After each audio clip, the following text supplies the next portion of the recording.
അനക്കാരോടും മുഹബത്ത് തോന്നിട്ടില്ലേ? ഉണ്ട്, പത്തിരിയോട്. അതെ, വാലന്റൈൻസ് ഡേയിൽ ഒരു കൂട്ടം വിദ്യാർത്ഥികൾ പത്തിരിയെ സ്നേഹിച്ച കഥ. Nellipuzha Najath arts and science കോളേജിലാണ് സംഭവം.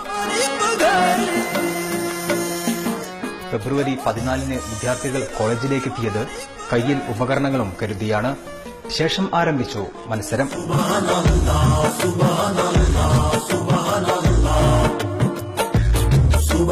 പത്തിരി നിർമ്മാണത്തിലെ സാമർഥ്യരെ കണ്ടെത്താൻ കോളേജ് ഒരുക്കിയതാണ് ഫുഡ് ഫെസ്റ്റ്. കളിച്ചും പഠിച്ചും മാത്രം ശീലമുള്ള വിദ്യാർത്ഥികൾ അധ്വാനിച്ചു.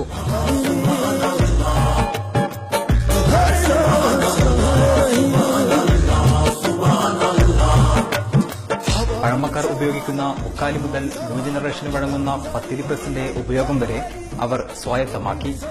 ഉമ്മയുണ്ടാക്കുന്ന പത്തിരി കഴിച്ചു മാത്രം ശീലമുള്ളവർക്ക് പണി കിട്ടി. 8ന്റെ പണി.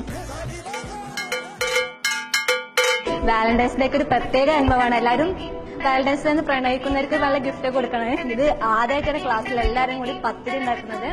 മുഹബത്തിന്റെ മുന്തിരിപ്പത്തിരികൾ എന്ന് പറയുമ്പോൾ ഒരു വെറൈറ്റി ടേസ്റ്റ് വന്നതാണ്. ഇത്രയും പണി കിട്ടുമെന്ന് ഞങ്ങൾ ഒരിക്കലും പ്രതീക്ഷിച്ചിട്ടില്ല. കാരണം ഞങ്ങൾ ജീവിതത്തിൽ ആദ്യമായിട്ടാണ് ഇമ്മ ഉണ്ടാക്കി തരുന്നത്. എല്ലാവരും കഴിക്കാം. ഫസ്റ്റ് ടൈമാണ് ഞങ്ങളുടെ ക്ലാസ്സിൽ എല്ലാവരും കൂടിയിട്ട് ഉണ്ടാക്കുന്നത്. ഇതിൽ പ്രത്യേകം എടുത്താണ് ഞങ്ങളുടെ ബോയ്സും ഗേൾസും മിക്സ്ഡ് ആയിട്ടാണ് ഞങ്ങൾ ഉണ്ടാക്കിയത്. മത്സരം വിദ്യാർത്ഥികൾക്ക് പുതിയ അനുഭവമാണ്. കോളേജ് യൂണിയൻ ചെയർമാൻ പറയുന്നു.